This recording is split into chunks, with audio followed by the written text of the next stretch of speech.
During those years when Xiao Heng was confined to the cold palace, there was always a little girl who slipped him food through a dog hole, so on the second day after being crowned crown prince, he came to the Marquis manor, clutching the sachet that little girl had dropped. The legitimate mother was overjoyed and pushed the eldest sister forward. In my past life, I rushed up and argued fiercely that I was the true owner of the sachet. Xiao Heng had no choice but to marry me, but my eldest sister, humiliated beyond measure, died of grief 2 years later. After that, Xiao Heng resented me, hated me, and used every means to torment me. On his deathbed, he refused to see me even once. Back then, I thought it was your legitimate sister, so I came to propose. If I had known it was you, I wouldn't have come. After he died, he left a final decree. I was never to be buried with him. Even my son blamed me. If you hadn't been so desperate to climb the ranks, father and aunt would never have been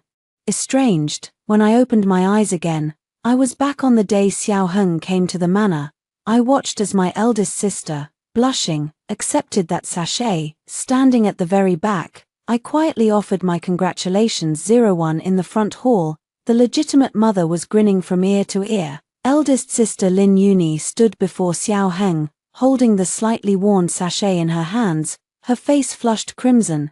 This is indeed your servant's sachet. I never knew when your highness picked it up, she claimed it. The entire hall fell silent, waiting for the crown prince to nod and acknowledge this marriage. After all, before he arrived, he had said that this sachet belonged to a little girl who had helped him while he was in the cold palace, the one who had accidentally dropped it. During my time of wrongful imprisonment, only she gave me warmth. I have admired her for a long time. If I find her, I will definitely make her my crown princess. In my past life, I believed his words and truly thought he was looking for me, so I rushed forward and snatched the sachet away. It wasn't her. I remember my voice trembling as I held up that ragged sachet and shouted at Xiao Heng, "This is mine. I was the one who brought you food by the dog hole in the cold palace." To prove I was telling the truth, I recounted the first time we met, what I had brought him, the secret signals we had later established. I said it all back then.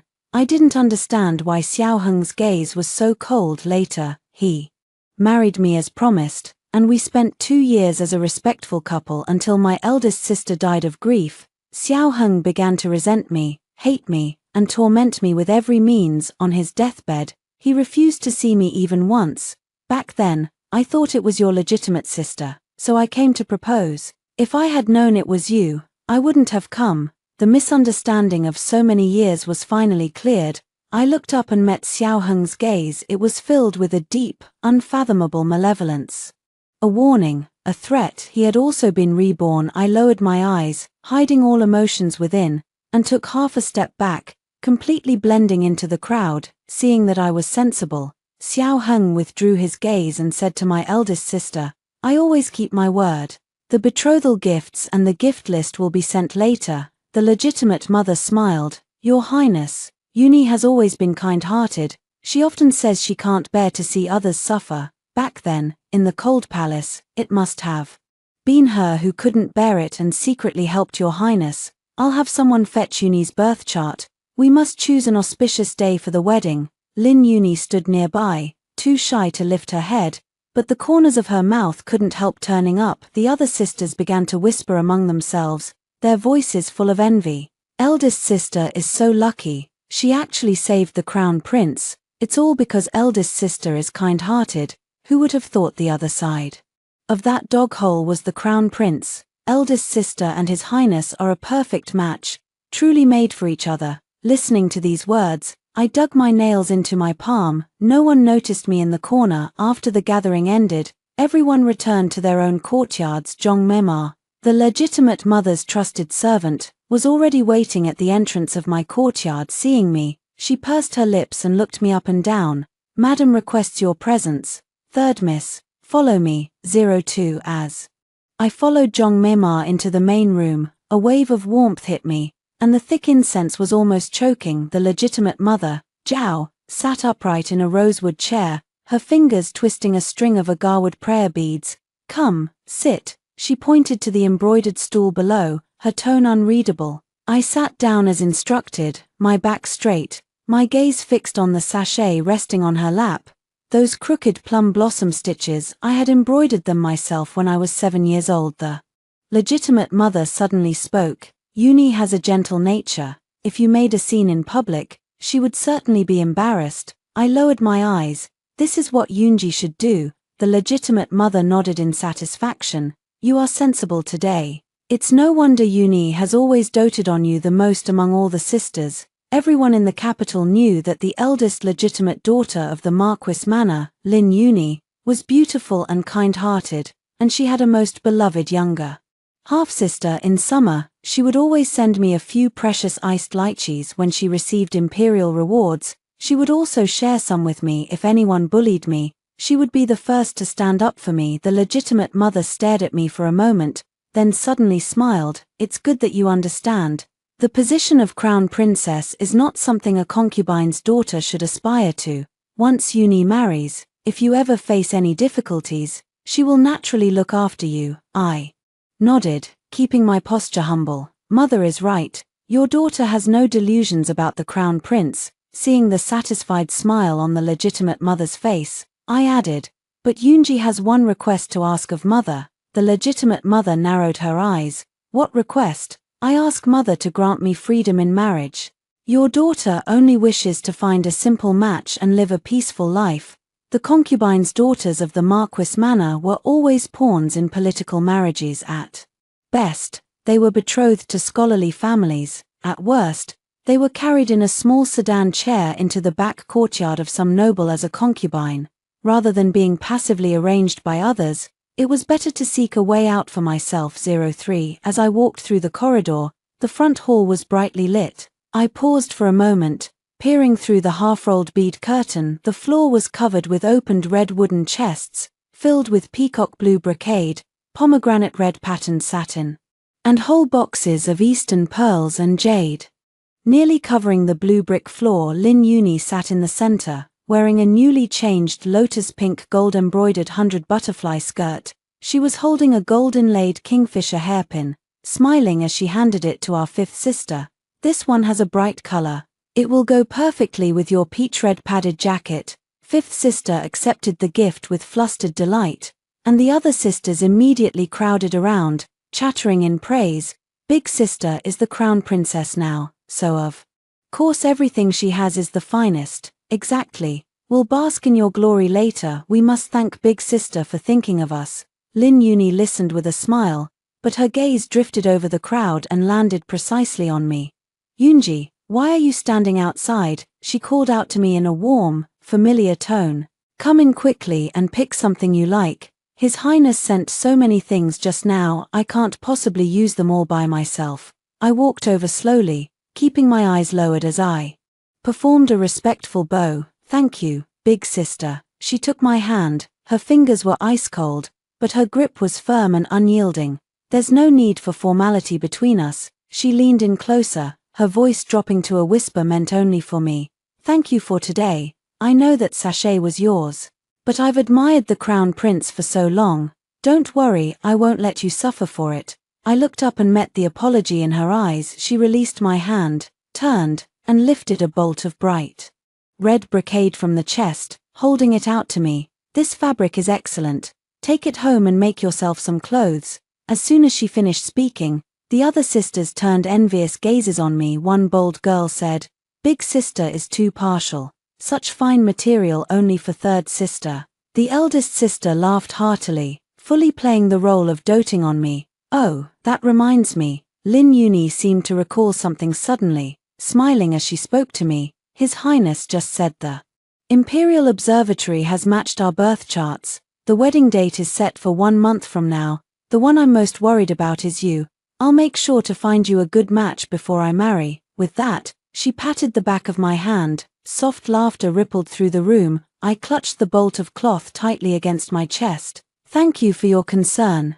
Big Sister. I curtsied and withdrew. Behind me, Lin Uni's gentle voice continued, speaking of how considerate the crown prince was, how lavish the betrothal gifts were. 04 My stepmother acted quickly. Within 3 days, matchmakers were coming and going from the Marquis's residence in an endless stream. This young Master Li comes from a scholarly family, though he's only a Shotsi, he's a man of good character. But he says he can only take you as a noble concubine. The Zhong family are imperial merchants, wealthy beyond measure. But the son has a wild nature, 7 or 8 concubines already in his household. The Wang family has a clean background and doesn't care about the distinction between legitimate and illegitimate children, but they want you as a second wife and you'd have to raise 2 children. My stepmother sat at the head of the room, flipping through name cards. Yunji, these are the decent families you can match with, choose one yourself, and I'll make the arrangements for you. I knelt on a cushion, reading through each card one by one. The Li family was too poor, the Zhong family was too cruel, the Wang family was too old with less than half a month until Lin Yunyi's wedding. My stepmother's patience was wearing thin. What? None of these are good enough. Are you still dreaming of climbing higher? I silently flipped through the remaining cards, and my fingers suddenly stopped on one. It read, former Earl of Yongchang's mansion.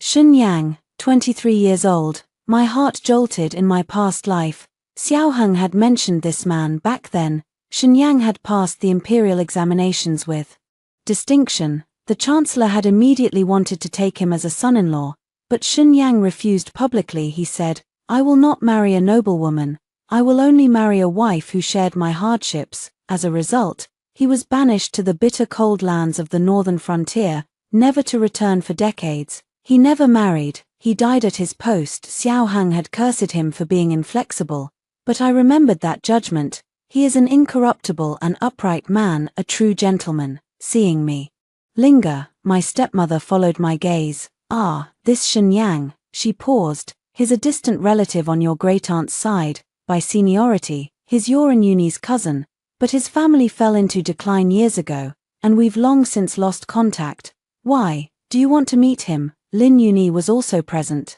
She frowned and advised me, Yunji, think carefully. I heard he couldn't even afford the travel expenses to come to the capital. If you marry him, you'll be drinking the northwest wind. I shook my head firmly. Mother, I want to meet this cousin. My stepmother glanced at me. Fine, I'll arrange it. Whether it works out is up to you. 05 On the day of the arranged meeting, I took my maid to the tea house at a street corner. A squad of black armored guards galloped past, and pedestrians scattered to make way. I looked up and saw the familiar black and gold carriage. As the curtains stirred, Xiao Heng's gaze swept out and collided with mine across the distance. His eyes suddenly narrowed, icy and piercing. I immediately turned aside, blending into the shadow of a nearby fabric shop's awning. I waited until the procession passed before continuing on, but I hadn't gone far when a guard blocked my way with his halberd. Third miss, His Highness requests your presence for a word. My heart sank. Inside a small courtyard, Xiao Heng sat alone at a stone table, his long fingers stroking an empty teacup. He waved his hand, dismissing the attendants. My maid remained outside the courtyard. You've learned to be clever this time. I stood by the door, my posture submissive. This humble woman does not know what your highness is referring to. Xiao Heng let out a cold laugh. Do you really think I wouldn't recognize you? He rose slowly, the hem of his robe embroidered with coiled dragons brushing the ground as he stepped closer.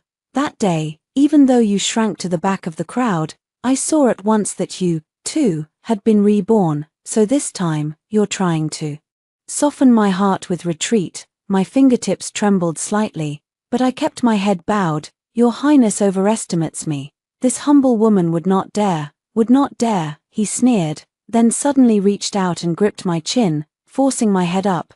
Those phoenix eyes were filled with shards of ice, the cold seeping into my bones. You deliberately appeared on this main street today, dressed to the nines, pretending to run into me just to make me take a second look, isn't that right? I was stunned. He actually thought I had done it on purpose. Too bad. He released my chin and wiped his fingers on his sleeve in disgust. In this life, what I despise most is a scheming woman like you. The position you stole in your past life, now you're using the tactic of retreating to advance. It's still just as revolting. He turned and sat back down by the window, his tone dripping with sarcasm. But if you can behave yourself and stop playing those petty tricks, I might consider granting you the position of a secondary consort after uni.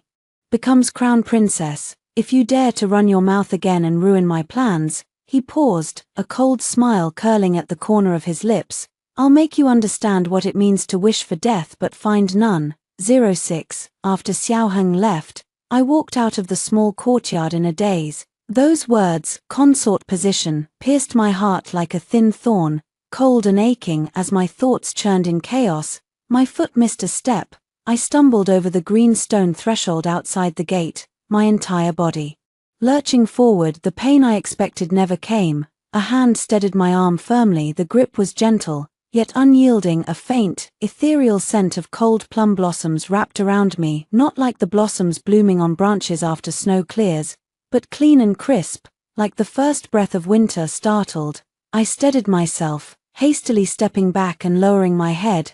"Thank you, sir, for saving me." The man said nothing, only cast a faint glance my way before walking ahead. Because my head was bowed, I could only see his half-worn indigo cotton robe, which made him appear even more gaunt and refined.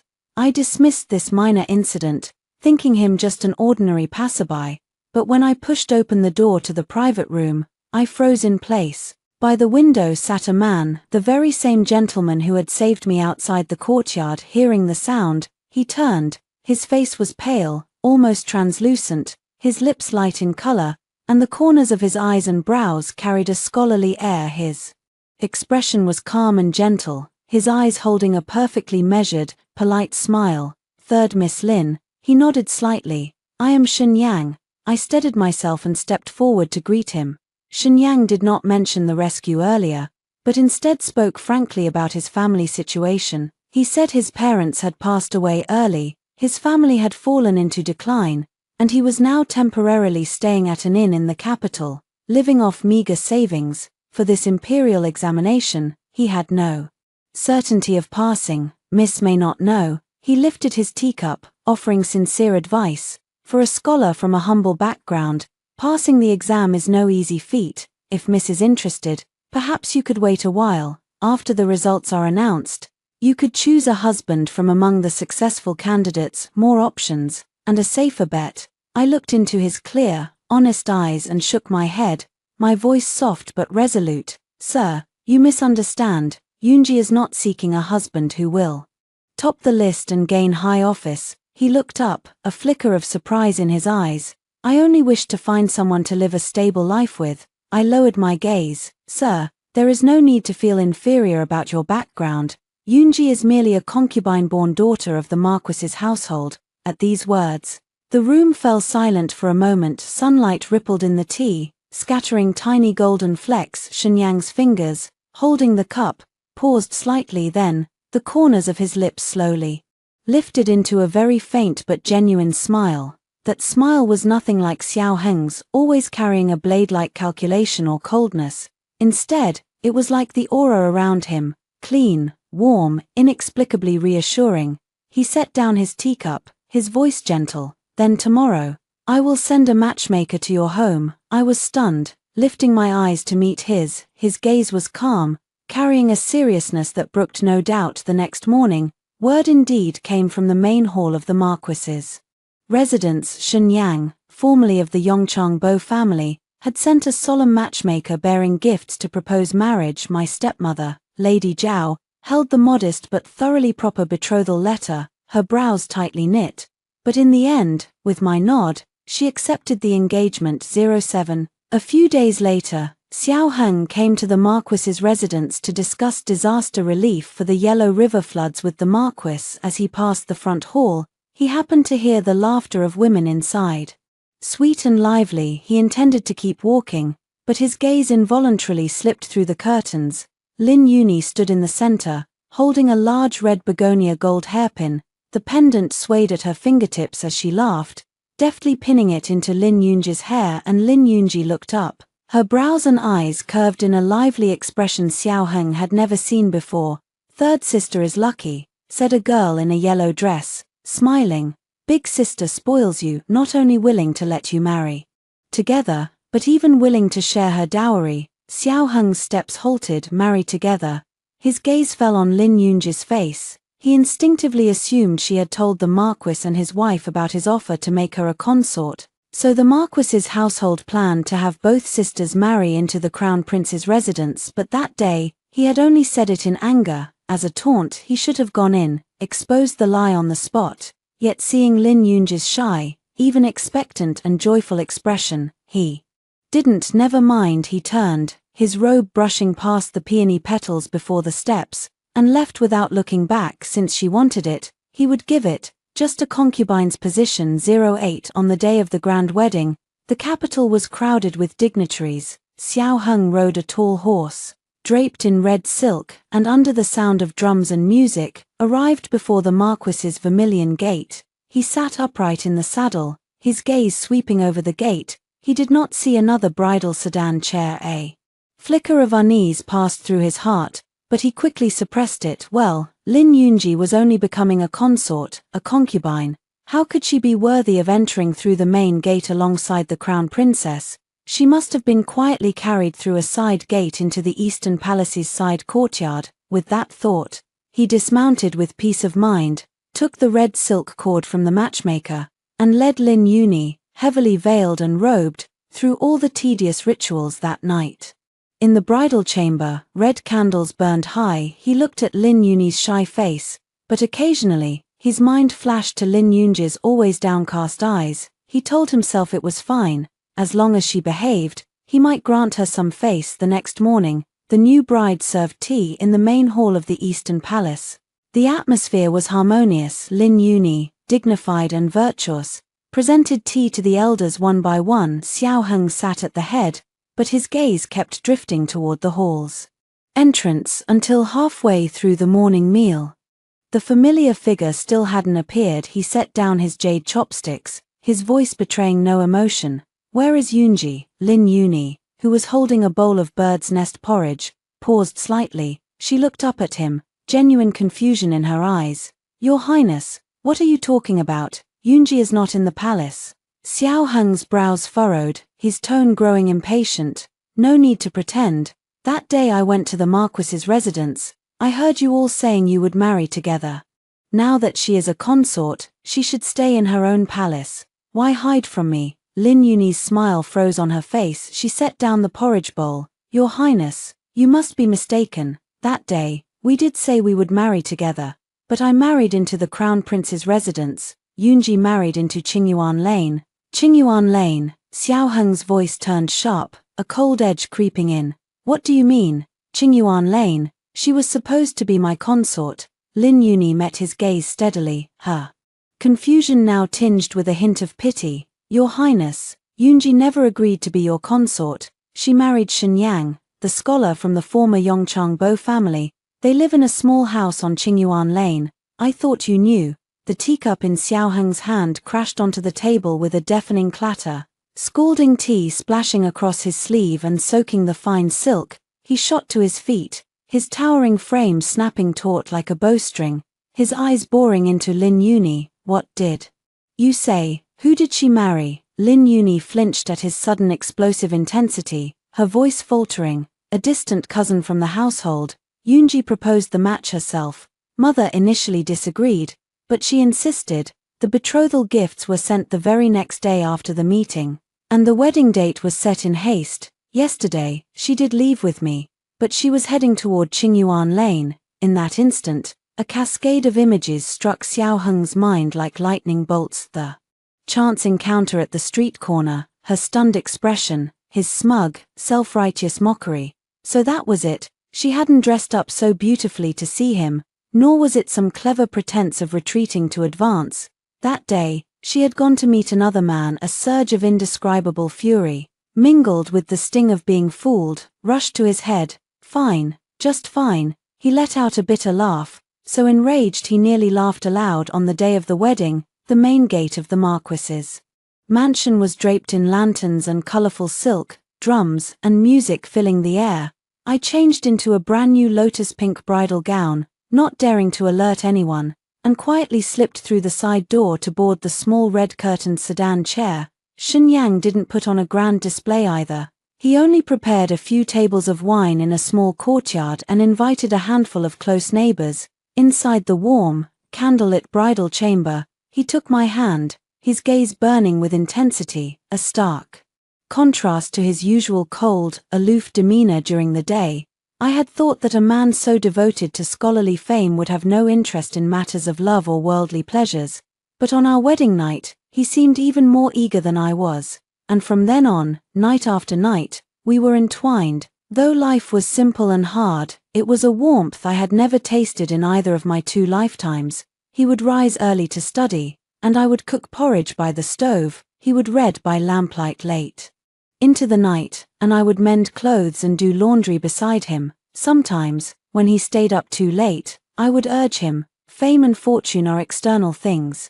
If you don't pass the exams, we can return to our hometown, rent a few acres of land, and still make a living." He would always put down his brush, turn to look at me, a smile in his eyes. "All right, whatever you say." On the day the exam results were announced, I was hanging laundry in the courtyard when I heard the clamor of gongs and drums outside. Shenyang was surrounded and carried back by a crowd, a large red flower pinned to his chest. Just as I had heard in my past life, he had truly taken the top spot. I stood at the doorway, watching him encircled by people, his handsome face unable to hide his joy, and my heart felt warm. But that thought had barely lingered for half an hour before a group of vicious-looking officials kicked open the gate. "Shenyang, someone has reported you for cheating in the imperial exams. Come with us." Shenyang's face turned pale, and he shielded me in front of him. Without any explanation, they bound him and dragged him toward the Ministry of Justice's prison. I chased after them, only managing to grab a corner of his sleeve. The Ministry of Justice's prison, that was Xiao Heng's domain. Who else could it be? My heart racing like wildfire, I rushed madly toward the Crown Prince's mansion. The gatekeeper recognized me but wore a troubled expression. "Miss Lin, I'm here to see the Crown Princess." I was almost sobbing. "Please, announce me. I am Lin Yunji." Finally, I was led into a side hall. Lin Yuni sat at the head, already dressed in the dignified attire of a crown princess. But unlike the happiness I had imagined she would feel marrying her beloved, there were faint dark circles under her eyes, and she looked exhausted. "Yunji, how did you end up like this?" She stared at my disheveled hair and swollen, tear-stained eyes. Utterly bewildered, I fell to my knees, clutching desperately at her skirt. "Elder sister, please, save Shenyang. He's been falsely accused of cheating and thrown into prison. I want to see His Highness the Crown Prince. Please, let me see him." Lin Yuni hurriedly helped me up, but her face showed both reluctance and embarrassment. "Yunji, get up first. His Highness hasn't returned to the mansion these past few days. I haven't seen him either." I froze. On the 3rd day, I finally saw Xiao Heng again in that small courtyard. His eyes were bloodshot, his once neatly arranged robe now disheveled, and he exuded an eerie, manic aura. Gone was the confident air he had worn when we last met. "You're here," he said, looking up at me, his voice hoarse. I stood my ground. "Your Highness, I beg you to release Shenyang." "Release him?" Xiao Heng let out a low laugh, chilling and bone-deep. "Yunji, if you agree to one thing, I will let him go immediately." "What is it?" "Divorce Shenyang." He stood up and stepped closer to me. "One step at a time. I can take you as a secondary consort. If you feel wronged, on the day I ascend the throne, I can make you empress." I felt as if I had heard the greatest joke in the world. "Your Highness, have you lost your mind?" "Yes, I have lost my mind," he suddenly roared, his hands gripping my shoulders with a force that threatened to crush my bones. I thought that by marrying Lin Yuni, everything would return to the right path, but I was wrong. When I look at her, all I see is your shadow. His eyes churned with pain and madness. "When I was young, I fell in love with Yuni at first sight. After I was banished to the cold palace, I believed it was she who brought me food, so I naturally assumed I loved her. After she died in my past life, I hated you to the bone, but in this life, I corrected the course. I got what I wanted. So why does my heart feel so hollow?" He pressed his forehead against mine, his breath hot. "I figured it out. I love you, Lin Yunji." I pushed him away with all my strength, stumbling backward, my whole body trembling uncontrollably. "Your Highness, stop talking nonsense. You have already married my elder sister. I have married another man. I don't love you." "Don't love?" Xiao Heng's gaze turned savage.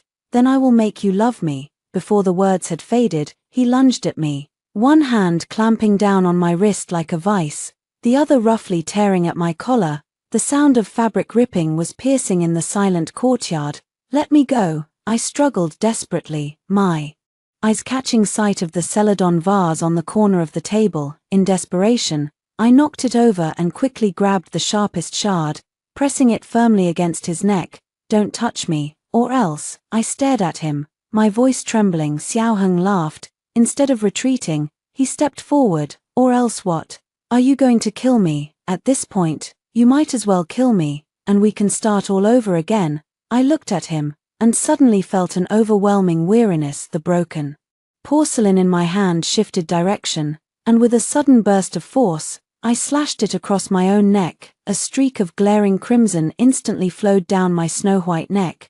The searing pain made my vision go black, but I bit my lip so hard I tasted blood, refusing to let myself collapse. The madness on Xiao Heng's face froze instantly, twisting into a terrified pallor. Yunji, he dared not move another muscle, watching helplessly as the blood stained my collar crimson. He knew I would rather die than submit to him. You win. He let go, defeated, his voice hoarse and terrifying. Guards, summon the imperial physician. I was placed under house arrest in this small courtyard. After the physician bandaged my wound, the guards at the gate were increased tenfold. Xiao Heng did not come to see me again, but every day he sent the finest medicines and delicacies. I knew he would not let me die, nor would he let me go. 11 On the 12th day of my confinement in the small courtyard, the gate was finally pushed open. It was not Xiao Heng, but two expressionless eunuchs, summoning me to the palace for an audience.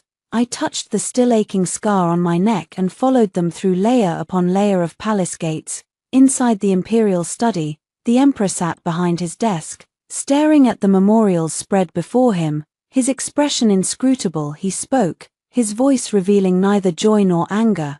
I have learned of the crown prince's recent actions and have already reprimanded him. I knelt on the ground, my back ramrod straight. Without uttering a single word, the emperor set down his vermilion brush, his gaze falling on the gauze wrapped around my neck. As for Xinyang, I have personally examined him in the palace examination. His talent is indeed exceptional, and I have appointed him as the top scholar of this year. I jerked my head up, my heart pounding wildly.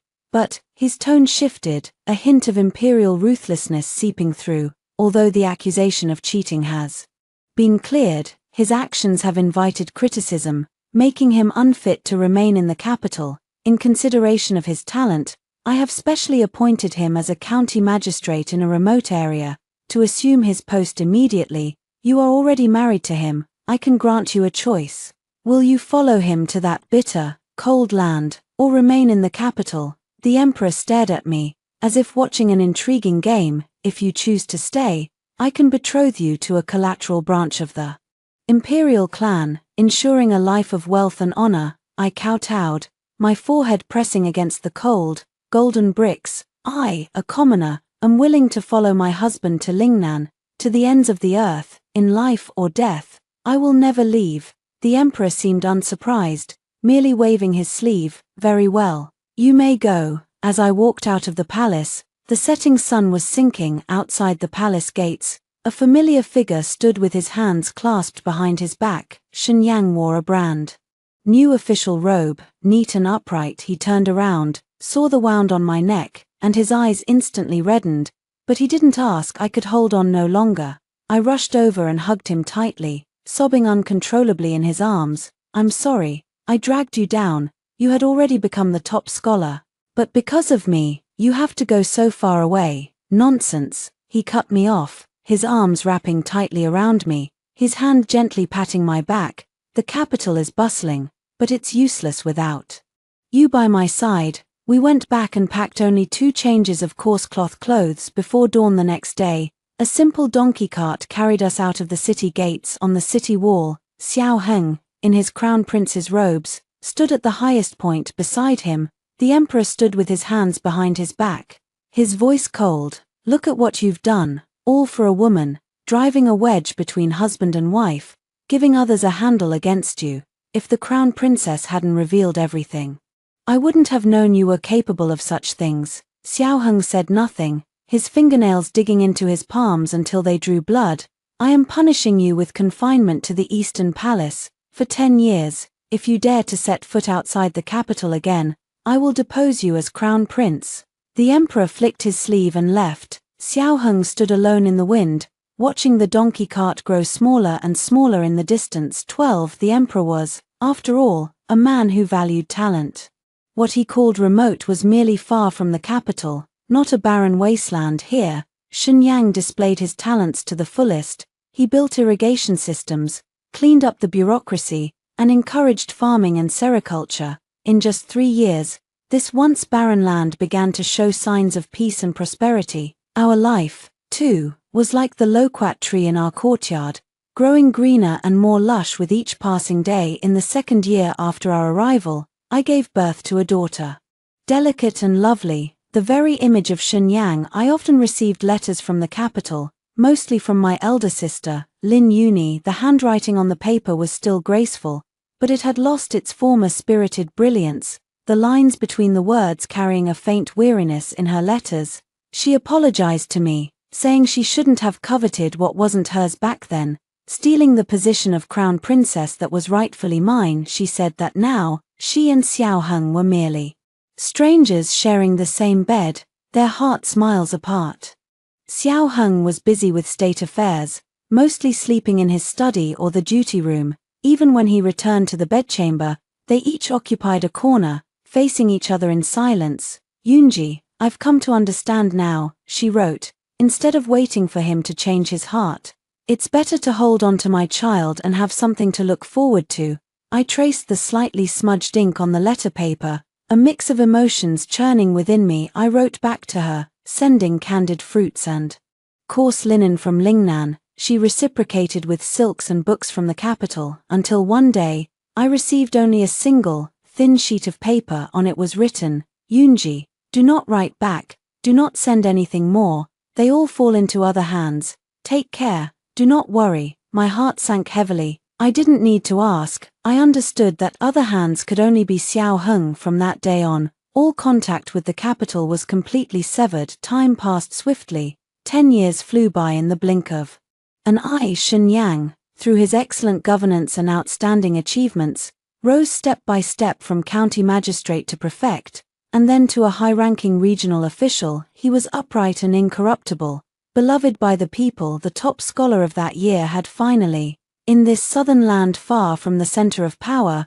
become the man he had always wanted to be, and I had transformed from the third miss of the Lin family into the mistress of the Shen household, with sons and daughters by my side. My days were as steady as the river flowing quietly before our door, yet, scattered news from the capital grew more chaotic with each passing day. It was said that Crown Prince Xiaoheng, due to his erratic behavior and repeated loss of the emperor's favor, had long lost his former glory. Several princes were locked in open and covert struggles, the battle for succession reaching a fever pitch, and Xiaoheng was completely isolated, trapped in the already nominal eastern palace of the crown prince. Barely able to leave his gates, I stood in the courtyard, watching Shenyang return from court, dressed in casual robes, cheerfully playing with the children. The golden rays of the setting sun fell upon his shoulders, warm and reassuring. The wind blew, and the leaves of the loquat tree rustled softly. In this life, I finally heard my own heartbeat clearly and found my true place. That's the first story for now. Don't go away, because the next one is even more thrilling. The day my biological parents found me, I was holding a little burden in my arms. That fake young lady, covering her mouth with a handkerchief, sneered at me. Where did this little bastard come from? Sister, how dare you actually bring him back to the Marquis's mansion? My so-called fiancé even ran straight to the Empress to call off the engagement. His words were so righteous and solemn. I absolutely cannot marry a woman as unclean as this. Wasn't he just relying on being the Emperor's only son? He forced my mother to break off the marriage. I didn't say a word and agreed it was fine this way. Saved me the trouble after all. That little burden I brought back was his own younger brother. One in the Phoenix Palace, the Empress sat upright on her throne, her expression a bit troubled. Below her, A palace concubine in a goose yellow dress was crying fiercely, "Your Majesty, you must seek justice for the second prince. The emperor has only this one son, how can he marry a woman who has already given birth? Wouldn't that make everyone laugh?" She then turned her anger toward my mother, her tone bitter and resentful. "And you, Madam Marquis, you couldn't even figure out who your own daughter was. Just when the second prince is about to marry, you suddenly say the one raised in the mansion is a fake. If it was a mistake, why did you have to expose it? Couldn't you have just swallowed it and pretended it never happened? Instead, you insisted on bringing this new one back to the family, dragging the second prince into this mess and making a joke of everything. His Highness is so precious, how could he be sullied by your household's petty troubles?" My mother let out a long sigh, then bowed again to the Empress. "Your Majesty, you don't know Wanning is my biological daughter, born after 10 months of pregnancy. She was harmed by villains and forced to wander outside for over a decade. I simply couldn't bear to watch her marriage be stolen by that concubine's daughter." No sooner had she spoken than concubine Liu shot up, her eyes brimmed with tears, her voice both angry and aggrieved. "Madam Marquis, what do you mean by that? Are you deliberately insulting me, saying this to my face?" My mother froze, a trace of embarrassment on her face. It was then I remembered my mother had told me that this concubine Liu used to be the Empress Dowager's foot-washing maid. She had been favored by the emperor by accident. They had planned to give her a low rank and be done with it, but her belly was lucky. She bore the only prince, thus, she rose with her son, directly becoming a concubine. The current emperor didn't care much for women, and his relationship with the empress was strained, which made concubine Liu seem uniquely favored over the years. She had grown used to relying on her status as the second prince's mother, acting as if she were the future Empress Dowager, and she hated anyone mentioning her lowly origins. "Enough," the empress interrupted, neither lightly nor heavily. "I understand the situation now, but this marriage was arranged by the late Empress Dowager. Since she is no longer with us, I must ask the emperor for his opinion." Concubine Liu shot me a venomous glare. "Anyway, a shameless woman like this, who sleeps around with any man, will never be accepted by our prince." With that, she flicked her sleeves and stormed off in a huff too. On the carriage ride back, my mother leaned her head to one side. Looking exhausted, I reached out and gently massaged the acupoints on her shoulders. After a long silence, she let out a faint sigh. "I really don't know if bringing you to the palace today was right or wrong.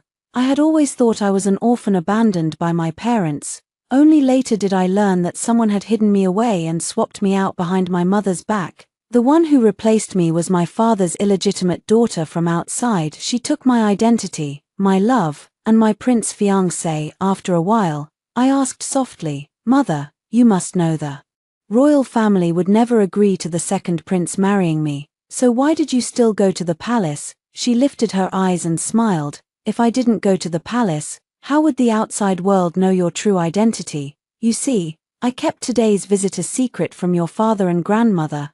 They wanted to suppress this whole matter, claim you're some niece, and let that fake completely take your place.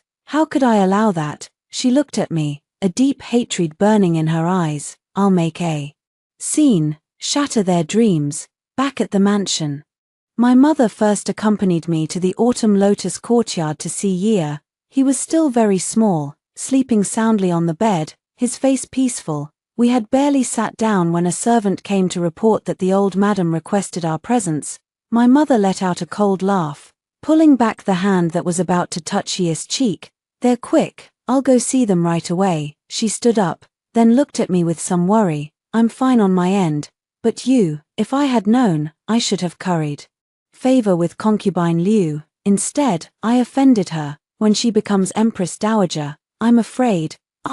In the days since my return, I had learned a bit about the situation. When my mother was young, the Empress Dowager had liked her very much, so she was naturally proud and looked down on concubine Liu's ways. I furrowed my brow slightly. "Mother, why are you so sure concubine Liu will become Empress Dowager?" She rubbed her temples, shaking her head wearily. "It's not that I'm sure, it's what everyone thinks. The emperor has few children. For so many years, only the second prince has grown up safely.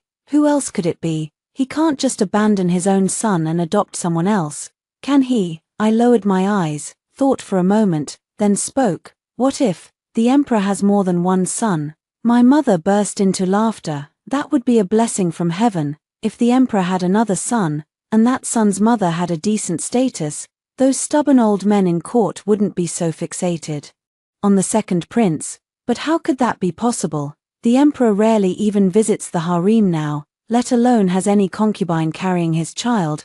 She found the whole thing so ridiculous that she couldn't help but laugh at herself, then patted me on the arm. I'll head over first, you take care of Yi. I looked at Yi, sleeping soundly in his little crib, and reached inside his clothes to pull out that piece of black dragon jade.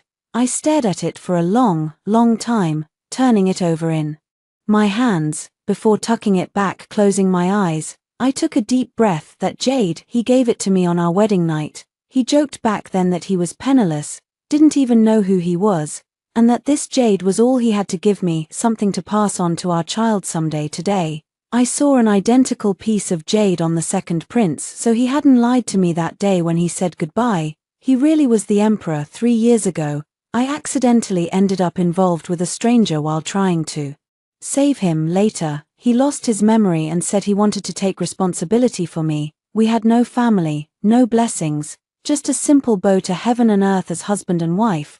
But barely half a year later, he said his memories had returned and that I could no longer be his primary wife. He even said he already had a wife and child, then asked if I'd be willing to be his concubine. I broke down and screamed at him, demanding to know why. He was silent for a long time, then answered with just one sentence, "I am the emperor." I let out a cold laugh and hurled my luggage straight at him. I didn't even know if I believed him or not.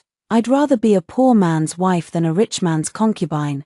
Get the hell out. He left. Before he went, he told me to wait for him, said he'd handle everything and send someone to fetch me. How could I ever agree to that? The very day he walked out, I set our house on fire, turned around, and walked away. That was also when I realized I was pregnant. 3 years passed, and then my mother's people found me. I became the true daughter of the Marquis's estate. The next morning, I learned that the front courtyard had already erupted into chaos the day before.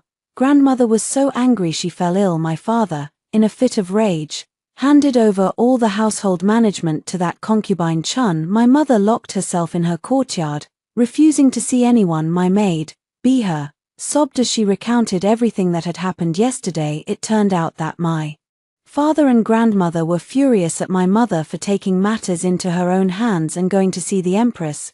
Their original plan was to have the fake Miss Shinchoshire take my place and marry into the royal family. Now, with the situation blown wide open, Consort Liu not only rejected me but also despised the fake miss. When it came down to it, in my father's eyes, they were all his blood. What difference did it make who married? He might have even known all along about the baby swap back then. Only the second prince and Shinchoshire had grown up together as childhood sweethearts. When word spread that the marriage might fall through, the second prince had already run to the Qianqing palace to beg his majesty. Just after noon, someone came looking for me, saying the second prince had arrived and wanted me to go to the main courtyard. My heart skipped a beat, and I hurried over. When I arrived, my mother was already there. Her face was pale, her eyes bloodshot. Clearly, she hadn't slept a wink. I walked over, gently patted her hand to comfort her, and stood by her side. The second prince glanced at me sideways and let out a cold snort. "Choshire, this sister of yours who crawled out of some wilderness, she sure knows how to stir up trouble." Mother Consort cried for half the night last night. If it weren't for Father Emperor doting on me, our engagement would have been ruined. He looked at me with pure disgust, dragging along a burden and still thinking about marrying into the royal family as the primary wife. Doesn't she look at her own face? Shinchoshire, that illegitimate daughter who took my identity, just pursed her lips and smiled, her eyes darting around with feigned innocence. "His Majesty dotes on you the most anyway, Your Highness, but isn't the position of secondary consort a bit too humiliating for elder sister?" My heart lurched. I quickly looked at my mother. She just smiled bitterly and shook her head at me. Then the second prince continued smugly, "What's humiliating? Father Emperor said it himself. If she's willing to send that bastard away, Giving her the position of secondary consort is already an honor. At the end of the day, I'm Father Emperor's only son. What's a country bumpkin like her? Could Father Emperor wrong me just for her sake? That's when it hit me. So the Emperor had not only approved the marriage between the second prince and Shin Choshue, he had also generously granted Shin Choshue the title of a county princess. As for me, I was supposed to send my child away and become the second prince's secondary consort. He called this not breaking his promise to the late Empress Dowager. What a fine emperor! What a brilliant scheme! My heart ached like a needle prick. I knew he had no idea who I was, but that wave of grievance still surged up. Impossible to suppress, for after the second prince left, I went to my mother's room. She looked exhausted, and the first thing she said was, "Warning, it's your mother who has failed you." She leaned back on the soft couch, half closing her eyes, a bitter smile on her face. His Majesty seems ready to name the crown prince, which is why he's in such a hurry to pave the way for the second prince. He knows your father doesn't like you, and he knows the second prince favors Choshie, so he's willing to elevate her. Plans, after all, never kept up with changes. My mother's original idea was to blow things up, let Consort Liu get angry enough to reject both of us. That way, she could strike at the people in the Marquis's estate, restore my name, and openly keep me and Ye by her side. We calculated 1,000 times, but never expected the Emperor to step in halfway, using our Marquis estate daughter's marriage to elevate his precious second prince's status. I heard that all 4 secondary consort positions in the second prince's mansion were already filled. Every single one was a daughter from a powerful family. Only I was benefiting from the late Empress Dowager's grace. These marriages would probably be finalized once the palace banquet was over. From that day on, the estate grew lively. Grandmother recovered from her illness, my father perked up, and even the servants walked with a spring in their step. This time, it was my mother's turn to fall ill. When Shin Choshue came pretending to attend to her, she smiled with hidden meaning. "Mother, why put yourself through this? Scheme and calculate all you want. In the end, you're just making a wedding dress for someone else." Final English adaptation. Surely you haven't forgotten, have you? The one in charge now is His Majesty, not that long-dead Empress Dowager. My mother trembled with rage, leaning against the bed, coughing as she pointed a shaking finger at her, ordering her to leave. Shin Choshue raised an eyebrow, then turned her gaze to me with a sly grin. "Mother, why are you so angry? Today it's me serving you, but in the future, it'll be sister's turn to serve me. Mother, if you bully me like this, aren't you afraid it'll come back on sister?" TSK. Secondary consort sounds nice, but let's be honest, it's just a concubine. Good thing I'm not the type to hold grudges. I won't torment sister too badly. Phut! A mouthful of blood sprayed from my mother's lips. Her face turned as pale as paper in an instant. I grabbed the teacup and hurled it at Shin Choshue, roaring, "Get out!" The tea splashed all over her, soaking the hem of her dress. She pouted reluctantly, but didn't dare say another word. She turned and left. Back in my own room, I sat in silence for a long time. Since I returned to the mansion, only my mother had been genuinely kind to me. Seeing her so ill weighed heavily on my heart. First me, then my mother. Their next target would be Ye. I closed my eyes, gripping the black jade dragon pendant in my hand so tightly my knuckles turned white. There was no way I would become that secondary consort, first marrying the father, then the son. That defied all reason. It seemed I had to plan carefully, but before I could figure anything out, news came from the mansion. The palace was throwing a grand birthday banquet for Consort Liu. Consort Liu came from a humble background. Her birthdays had never been celebrated lavishly before.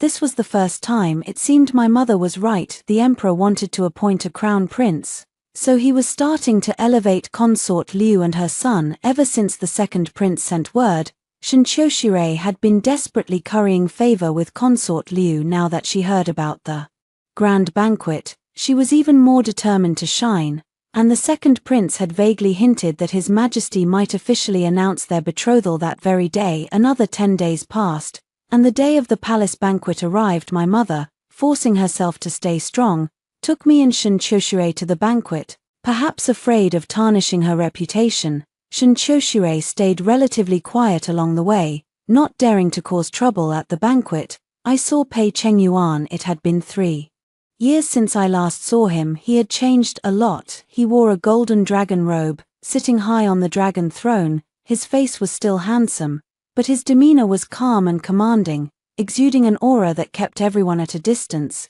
It was as if the man who once cherished me like a treasure, who fumbled awkwardly to comfort me, had vanished completely. My mother sat beside me and gently tugged my hand, whispering, "Be careful, don't stare at His Majesty for too long." I heard that when His Majesty was injured during a secret inspection 3 years ago, his temperament changed greatly afterward. He's far less gentle than before. Don't say or do anything that might anger him. I nodded, lowering my eyes, and tucked myself into a corner. After several rounds of wine, Consort Liu's smugness was barely concealed. She clung to the emperor, insisting he issue the imperial decree right then. Today was her day, and the emperor indulged her fully. With a wave of his hand, a eunuch stepped forward holding a decree. By the mandate of heaven, the emperor decrees, the daughter of Marquis Dingyang, Anping County Mistress Shen Qiuxue, is virtuous and gracious, gentle and generous. She is hereby betrothed to the second prince, Pei Jingyu, as his principal consort. The eldest daughter, Shen Waning, of fine character and appearance, is granted as the prince's secondary consort. The wedding date shall be chosen accordingly. As the decree was read, the empress let out a soft sigh. "Your Majesty, perhaps we should bestow a title on Waning. After all, she was personally chosen by the late Empress Dowager." From where I stood, I saw the emperor frown slightly, his face full of impatience. "A mere secondary consort, what title does she need? I've already overlooked the fact that she gave birth to a child. Making her a secondary consort is already a favor. Don't bring this up again. The second prince is of noble birth. What kind of woman can't he have? To be his concubine is a grace she should be grateful for." My body swayed, my heart clenched as if a hand were squeezing it. "He said that about me." My eyes burned, and I barely held back my tears. My mother called out to me, but I barely heard her. "Waning, what's wrong? It's time to rise and thank His Majesty." Only then did I notice Shen Qiuxue already kneeling in the center of the hall, bowing in gratitude. I forced back my tears, lowered my head, and shuffled over to kneel beside her. A fierce, vengeful malice surged from the depths of my heart. Kneeling on the ground, I enunciated each word, my voice heavy and deliberate. "Your subject, Waning, thanks His Majesty for his boundless grace." Silence fell like a shroud over the hall. Asterisk crash asterisk, the sound of a teacup shattering. Tea dripped from the table's edge. Drop by drop I felt a scorching gaze, like fire, burning into me. Then, a figure in bright yellow appeared before me. His muscles were taut, his voice trembling. "You'd lift your head and look at me." 6. The atmosphere froze, thick and strange. All eyes were fixed on me. Unblinking, I pressed my palms against the floor, slowly lifting my head, straightening my back. Pei Chengyuan's face paled inch by inch as I raised my head.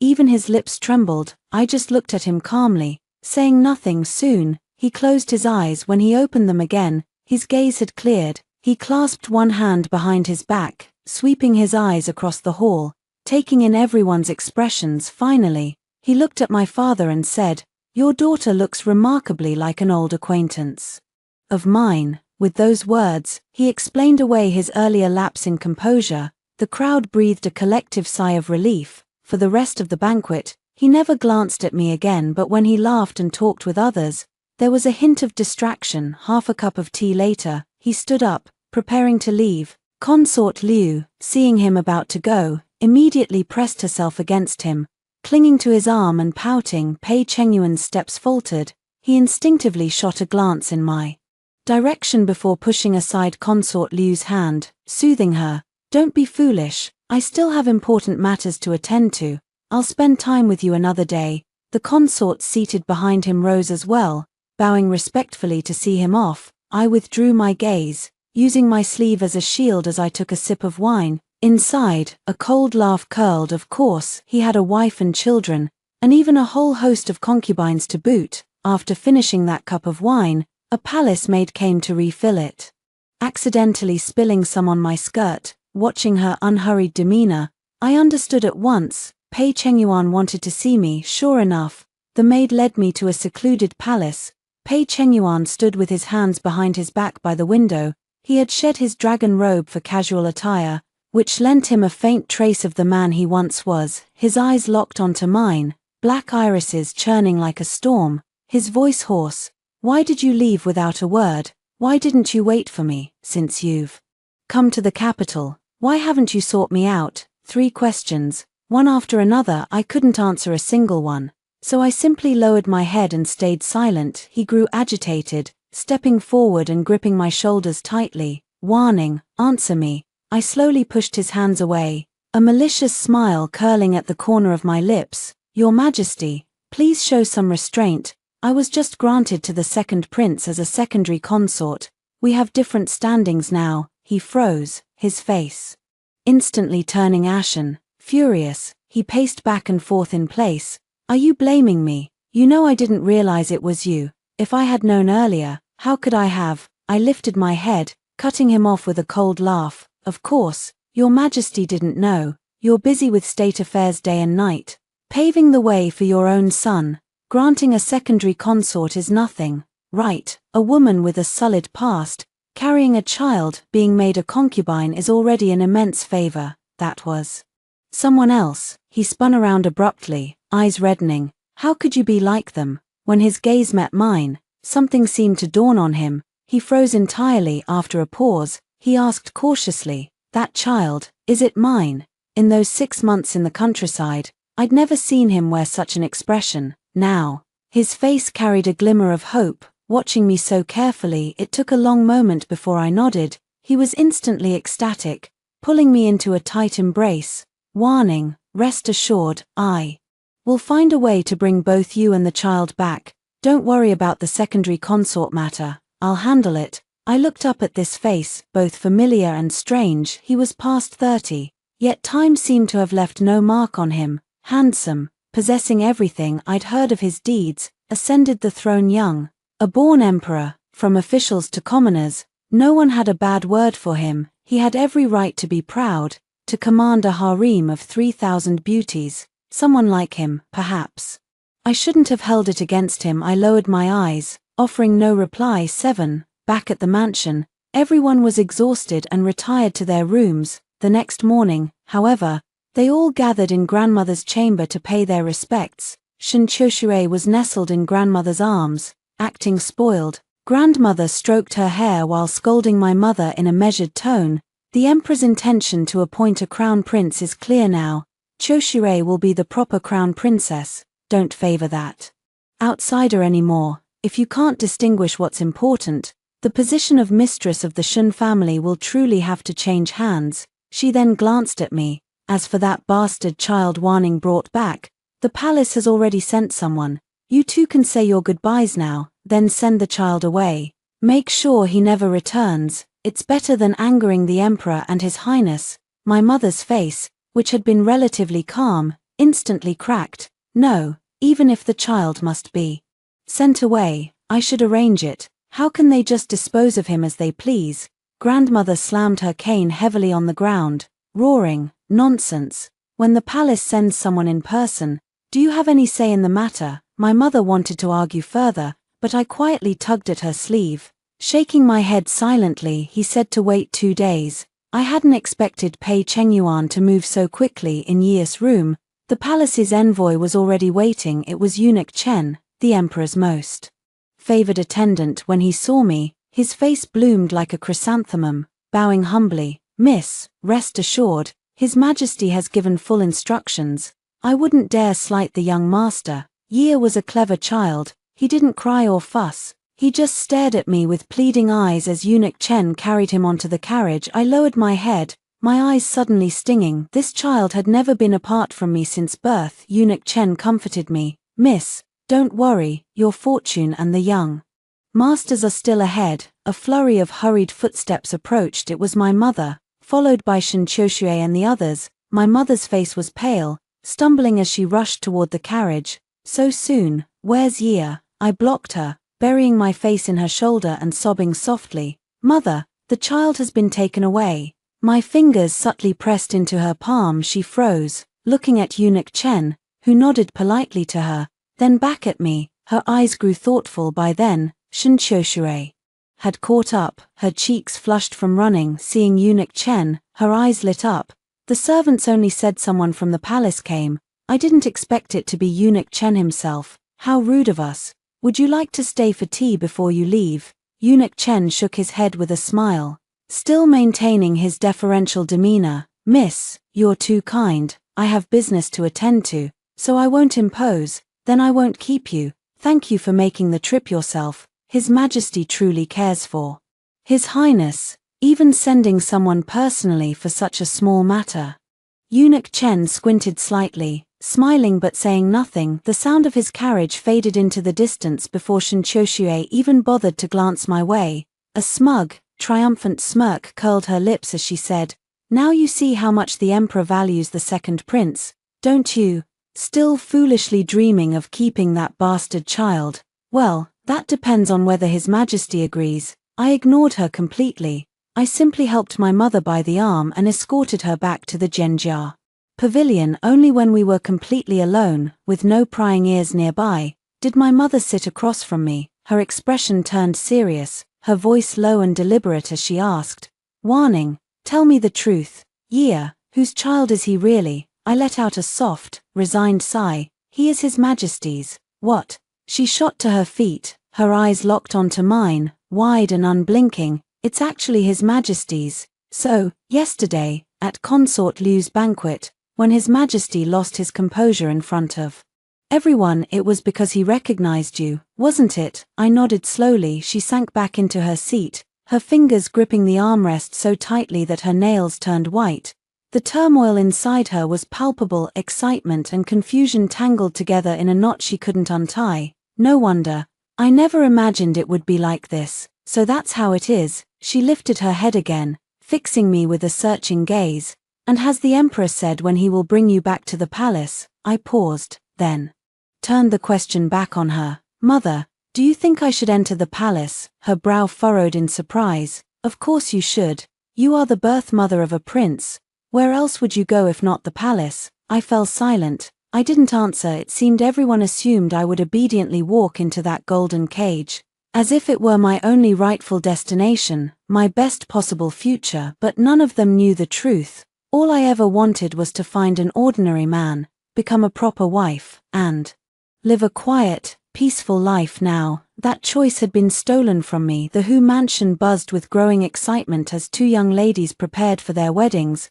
The household gradually filled with the hustle and bustle of arrangements.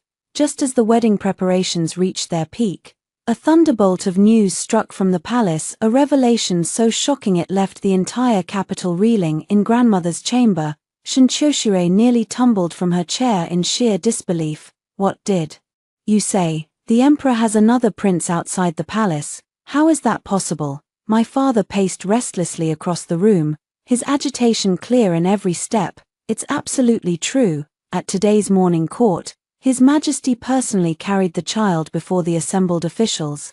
He even performed the blood testing ritual in front of everyone. And what's more, that child looks exactly like the late Emperor." Grandmother's face turned ashen. "His Majesty places such importance on this child. What does he intend? What about the second prince?" My father stopped pacing and let out a heavy sigh. "It's hard to say. All I know is that the second prince is no longer His Majesty's only choice. Right now, we can only hope that the child's mother doesn't come from too prominent a family." Shinchoshure's eyes lit up. She leaned forward eagerly and asked, "Who is the child's mother? Where is she now?" "They say," my father furrowed his brow, his tone strange and uneasy, "she's having a tantrum with His Majesty, hiding in a Taoist temple, refusing to come back." A Taoist temple. My heart stirred. So that was Pei Chengyuan's plan. He intended to send me to a Taoist temple for a while, to legitimately wash away my identity as the second prince's secondary consort, and then bring me into the palace with full honor. My mother and I exchanged a knowing glance. We both understood perfectly. In the days that followed, news trickled out of the palace one piece at a time. First, they said the Emperor doted on the little prince beyond measure. He wouldn't even eat or sleep without the child by his side. It drove Consort Liu to shatter countless vases in her chambers. her rage unchecked, perhaps seeking an outlet for her fury. Consort Liu sent palace attendants to summon both Shinchoshue and me into the palace. Under the guise of teaching us proper etiquette, she planned to make our lives miserable. That woman has a narrow heart. She's definitely going to torment you too. My mother's brows knitted with worry. When will His Majesty make a move? Forget it. If she goes too far, I'll just go beg the Empress. Everyone knew the Emperor and Empress were estranged. The Empress rarely involved herself in palace affairs, so begging her would probably be useless, but I wasn't too concerned. If I entered the palace, I might finally see Ye. It had been so long since I last held him. Shinchoshue and I boarded the carriage heading for the palace together. My mother's guess was spot on. Consort Liu's intentions were far from kind in the Changle Palace. She sat with her vermilion-painted nails elegantly raised, her smile icy and insincere. You too, one comes from the countryside, and the other has a dubious background. I'm worried you won't be able to serve the second prince properly, so I've specially invited a governess to teach you proper conduct. From today onward, you will come here every day for several hours of lessons. Don't fall behind. When I first returned to the mansion, my mother had already hired someone to teach me the full set of courtly etiquette. Though I wasn't as polished as Shinchoshue, who had grown up surrounded by such refinement, I could still perform without fault. But over these past few days, I had clearly sensed that Consort Liu was targeting me specifically right now. For instance, she hurled her teacup to the floor at my feet once again, her voice cold and sharp. You can't even hold a cup of tea properly. Isn't your mother supposed to be the most well-versed in etiquette? Didn't she teach you even that? Scalding tea splashed across my skirt, leaving me drenched and humiliated. A palace maid led me away to change clothes. Perhaps I had been standing too long in punishment. My head spun, my vision blurring. It wasn't until I entered the side hall to change that I finally sensed something was wrong. From outside the door, faint voices drifted in, a conversation I wasn't meant to hear. Are you sure she drank it? Rest assured, Your Highness. This servant watched her drink it with her own eyes. Shinchoshue and Consort Liu, a woman of questionable origin, dares to covet my son's position as secondary consort. Doesn't she look in the mirror to see if she's worthy? So what if the Empress Dowager arranged it? I hate it when people use that dead old woman to pressure me. And that mother of hers, I've despised her my whole life. She thinks she's so virtuous just because the Empress Dowager favored her, always meddling and spreading lies. Your Highness, won't this cause trouble? What's there to fear? The Empress Dowager is dead. The Emperor's entire attention is on that little prince now. Losing a secondary consort won't matter. Consort Liu wanted my life. I struggled to break free from the palace maid's grip, but my limbs felt like lead. No strength remained in my body. The only thing left in my ears was Consort Liu's feigned, pitying sigh. This Shin girl has such a temper. I'm afraid I can't teach her anymore. Enough, enough, send her back. My breath caught in my throat, darkness swallowed my vision, and I collapsed into unconsciousness. I woke up to find myself inside a carriage.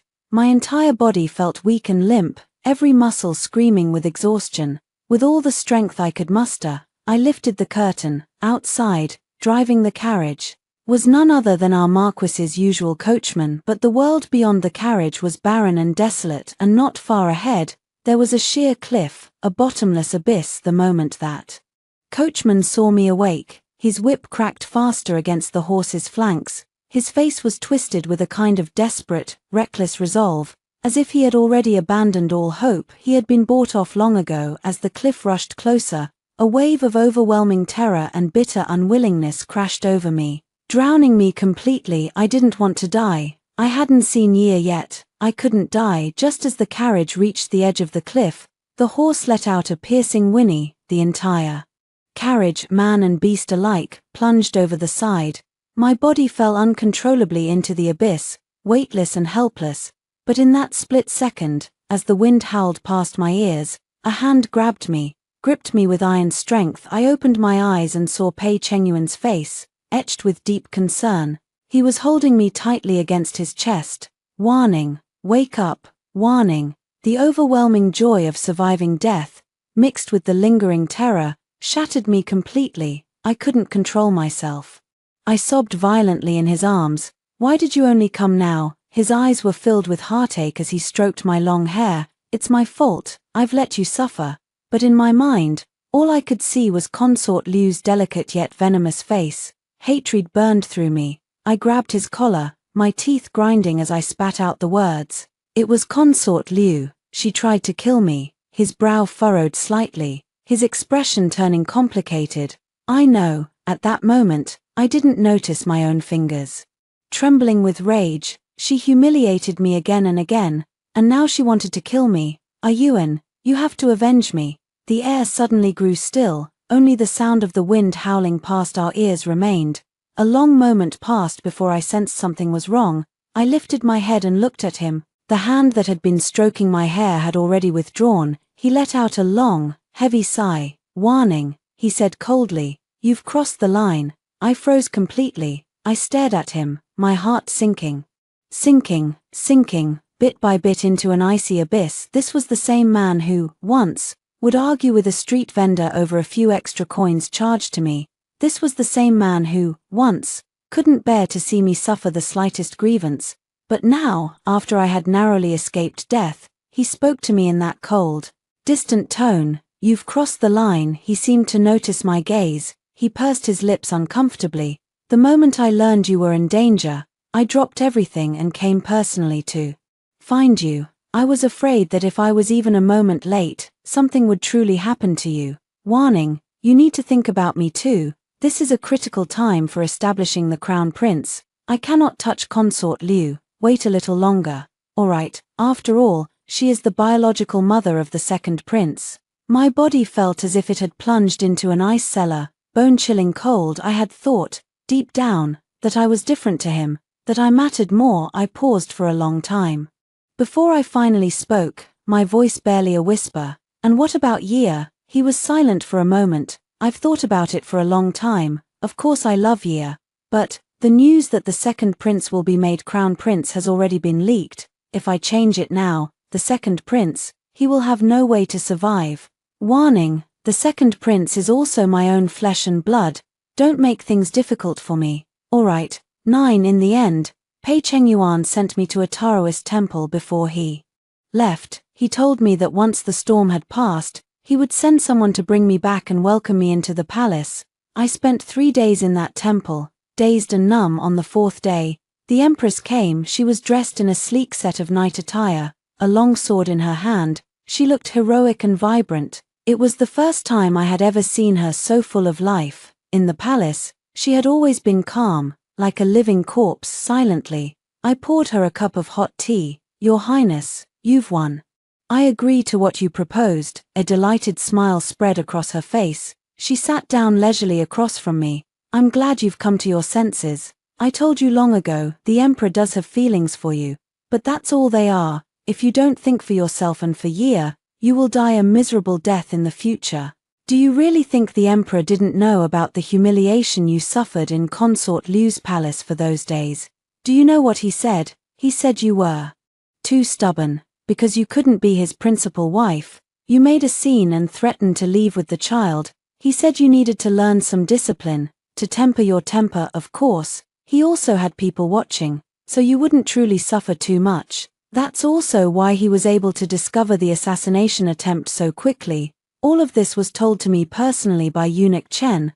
I already knew that Eunuch Chen was the Empress's man, the Empress, and I had made a bet. We bet on how much I truly mattered in the Emperor's heart. If she won, I would help her assassinate the Emperor. If I won, she would go to the Emperor herself and fall on her own sword. So that was the real reason behind the cliffside drama. Consort Liu had no idea that everything she did had already been seen through by the Empress's eyes. We were simply playing along with her scheme that day. Even if the Emperor hadn't appeared, someone else would have come to save me, but I lost. I had overestimated my own worth and Ye's worth in his heart. He only thought about how if Ye ascended the throne, his second prince might die.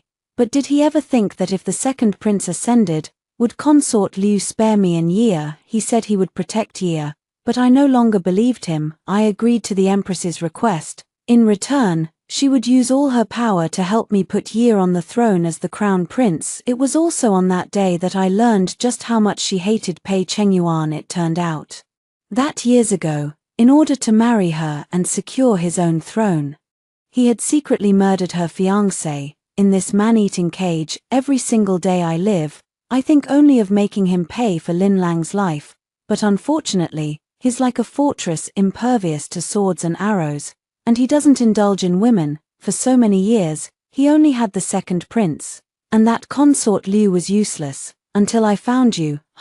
Heaven has eyes after all. It hasn't failed me. He values you, that's true, but warning, what he values more is himself, his throne, so never, ever trust a man's heart too easily. That night, she laughed and cried, her face streaked with tears. From then on, I grew utterly calm, no more wallowing in self-pity, no more drifting through life in a daze. The Taoist temple was quiet, with few visitors most days. Gradually, I began to hear rumors from the outside world. They said that the newly found eldest Miss Shen of the Yongning Marquis Manor couldn't bear the tutelage of consort Liu, insisted on leaving, and accidentally fell off a cliff. Halfway, her carriage destroyed, her life lost. The world merely sighed a few times over her ill-fated beauty, then quickly moved on. Even the Marquis Manor only muttered a curse of bad luck before bustlingly preparing Shen Qiushui's wedding. The Empress's movements were astonishingly swift. Not long after, news spread from the palace that the second prince had mishandled his duties and was severely reprimanded by His Majesty. But that was only the beginning. A few days later, it was revealed that the second prince had colluded with local officials to embezzle disaster relief funds. For a time, the court and the public were in an uproar. I heard the emperor was furious. In the imperial study, he grabbed a paperweight and smashed it against the second prince's forehead, drawing blood. The officials of the second prince's faction were frantic with worry, and even consort Liu suffered the fallout. I hadn't expected the empress's maternal family, the Lin clan, to wield such immense influence.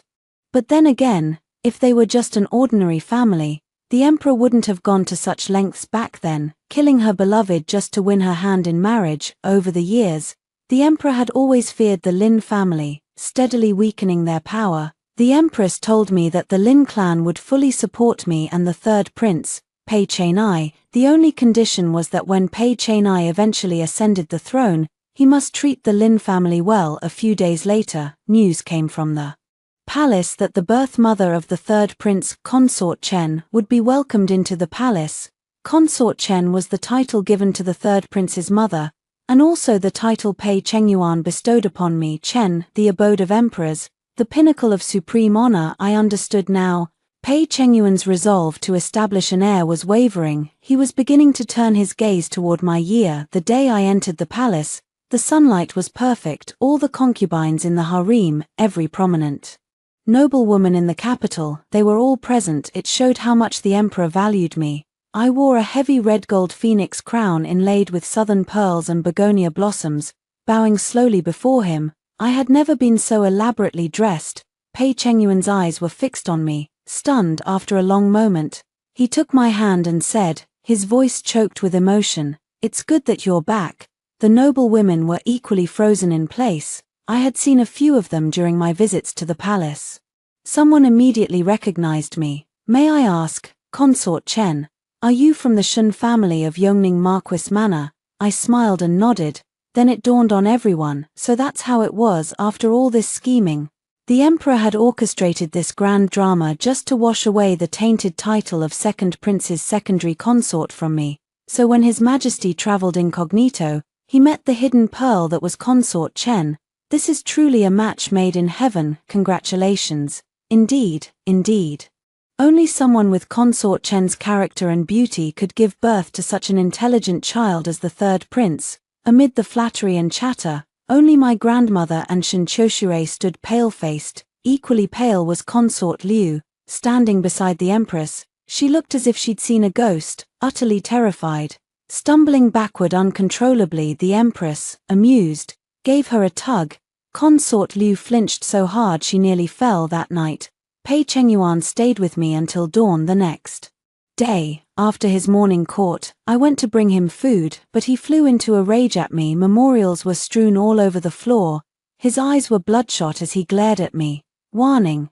Do you also think I'm about to change the air? I knelt on the ground, composed but humble. Your servant would never presume. He paused, then suddenly deflated, waving his hand weakly. I'm not blaming you. Don't overthink it. I rose, my voice soft. Your servant understands. He stared at me for a long moment, before saying with a bitter smile, warning, you've changed. In the past, you would have thrown a fit, fought with me. Now, even you've grown distant. I knew I should smile and soothe him, but I had no strength left. He was right between us. Things could never go back. The Empress told me privately that the Emperor still couldn't make up his mind, even though now, both inside and outside the palace, everyone was eager to see the second prince fall. Over the years, the second prince had abused his status as the only prince, committing countless evils.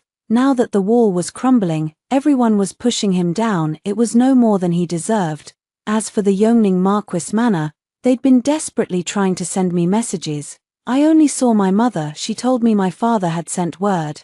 The entire Yongning Marquis manor would fully support the third prince, through fire and water. Without hesitation, my father was a clever man on one side, a prince's birth mother with a confirmed identity on the other, a daughter who might or might not become the crown princess. Even a fool knew which way to choose. To prove his loyalty, he even confined Shinchoshure to her quarters. The second prince had lost the people's hearts, while the third prince, though young, was naturally brilliant. The winds of the court began to shift overwhelmingly. It was at this time that Pei Chengyuan's health deteriorated day by day. Sometimes, he would even cough up blood. The imperial physicians diagnosed it as damage to his heart meridian from an injury suffered during his years among the people. The Empress and I exchanged a glance, then silently lowered our heads. The poison was administered during moments of intimacy. Ordinary people would never detect it.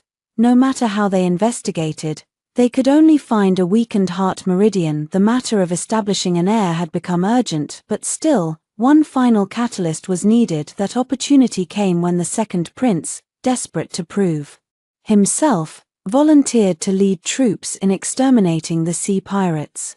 He broke one of his legs and he injured his manhood. From that day forward, he would never be able to father his own children. Consort Liu's hair turned white overnight. She nearly cried herself to death, her breath hitching with each sob until her voice gave out. The emperor was devastated. On the spot, he spat out a mouthful of blood, then collapsed into unconsciousness. When he finally woke again, it was 2 days later. I spread the memorial for appointing the crown prince across the desk in front of him. My voice was soft, almost tender, as I said, "Appoint the heir, your majesty." He stared at me coldly, his eyes hollow. "Appoint whom? Your majesty is joking. You are the sovereign of this nation. Naturally, you may appoint whomever you wish." He propped himself up on the desk, his shoulders shaking with bitter laughter until tears streamed down his face.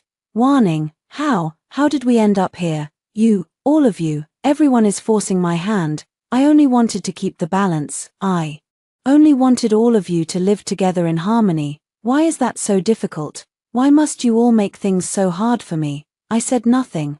I personally ground the ink for him, then placed the brush into his hand. He let out a long, heavy sigh. His grip tightened around the brush. He had grown so thin. The strength in his hands had faded to almost nothing. After writing the final character, he hurled the brush to the ground and closed his eyes. Warning, for the sake of the years we shared as husband and wife, don't kill him. I won't hold the matter between you and the Empress against you. I'll let go of the drugs you gave me. I only beg you for this one thing, spare his life. I was stunned for a moment. Then, I nodded in agreement. He was still Pei Chengyuan, after all. Even if he had been blinded for a time, once he chose to investigate, he could uncover the truth quickly. But this time, he had learned it far too late. 11 The next day, the emperor was helped into the court. He personally announced the appointment of the third prince, Pei Chen-I, as the crown prince. The Chancellor Lin, General Zheng, and others were to assist in governing. His heart and mind were exhausted. He could barely speak a few sentences before fatigue overtook him, and he hastily dismissed the court. In the imperial study, he handed me a token. His voice was weak, barely above a whisper. "This is my golden dragon guard. They answer only to me. Take it, just in case. The Lin family cannot be trusted. As for the Empress, she is a good woman. I have wronged her. When I am gone, let Consort Liu be buried with me. The Empress, let her go as she pleases." After he finished speaking, he struggled to clasp my hand, his palm pressing against mine, warning, "I never told you this. The days I spent with you at Xiangshui Bay were the happiest of my entire life. I have no regrets." The strength in his palm slowly faded, bit by bit. Finally, it slipped away completely. A sharp, anguished cry rang out. "The Emperor has passed." The tears at the corners of my eyes finally fell. When the Empress arrived, she stood frozen, completely stunned. First, she wept bitterly. Then, as she wept, she began to laugh hysterically. I had no choice but to order someone to send her back, but she clung to me desperately, her nails digging into my skin until they turned white. "He's dead. He's finally dead. I've avenged Lin Lang. Ha ha ha." I sighed and turned away. The second prince came to keep vigil, accompanied by Shen Qiushue. Ever since the second prince had become impotent, Consort Liu had forced my father to marry Shen Qiushue to him. My father had asked for my opinion. I didn't object, and he was more than happy to go along with it. The wedding was conducted with the barest minimum of ceremony. Poor Shen Qiushue, she had barely stepped through the door before she was doomed to a life of widowhood. When she saw me, she looked like a frightened rabbit. Her eyes were red, and she hid behind. The second prince, with his broken leg, limped as he walked. His eyes were full of wary vigilance as he stared at me. I only glanced at them briefly. I couldn't be bothered to pay them any attention. I had promised Pei Chengyuan I would spare his life, so naturally, I wouldn't kill him. But for someone like him, sometimes living is more painful than dying. On the day of the burial, I personally escorted Consort Liu to her death. She stared at me in terror, backing away step by step. "Are you a human or a ghost? Don't come near me." I grabbed her wrist and twisted it sharply behind her back. She tried to flinch away, but two palace maids held her down firmly. All she could do was scream. "How could this be? How is this possible? A woman like you, you weren't even worthy of being my son's concubine. How could you become the Empress Dowager? How dare you? I should be the Empress Dowager. I am the one who deserves it." She was raving, babbling nonsense. I shoved her aside and tilted my head toward the maids. Soon, two palace maids approached, carrying a white silk sash. I didn't look back. I turned and walked out of that room. 2 years later, Ye had grown much older. His features were increasingly resembling the late Emperor Pei Chengyuan. He had already ascended the throne. Though he was still young, he conducted himself with the steadiness of an adult. The Empress, no, now the Empress Dowager, Lin Ruohua, came to bid me farewell. For the past 2 years, she had been by my side as I governed from behind the curtain, teaching me how to handle state affairs bit by bit. She was the legitimate daughter of the Qinghe Lin clan. Her insight and skill were far beyond that of ordinary people. Now that the court is stable, and you've grown more mature in your work, you can stand on your own completely. I won't be staying with you anymore. I've always yearned for the Jianghu since I was young. I met Lin Lang there, too. Now, I just want to return to that world, to become the carefree swordswoman I once was. Warning, she tilted her head, smiling at me. "You won't stop me, will you?" My eyes gradually grew wet. I turned my back to her and nodded. Her eyes also reddened slowly. Tears slid down her cheeks in silence. Over these years, we had supported each other through thick and thin. We had long since come to see each other as family. 3 days later, news spread from the palace. The Empress Dowager Lin had passed away. The entire nation mourned, and the ministers wept at her wake. I did not go. I stood atop the high city wall, dressed in court robes, alone, seeing her off on her final journey. One person, one horse, a simple pack. Lin Ruohua, below the city walls, turned her head and waved vigorously at me. I smiled back and waved at her. "Lin Ruohua, the mountains are high, the rivers are long. If fate allows, we will meet again." The end. And that brings us to the end of today's story. If you enjoyed this video, please take a moment to hit that like button and subscribe to the channel. Your support means the world to me. If you have any suggestions or thoughts, don't hesitate to leave them in the comments below. I read every single one and truly value your feedback. Until next time, I'll see you in the next video. Take care, and thank you for watching.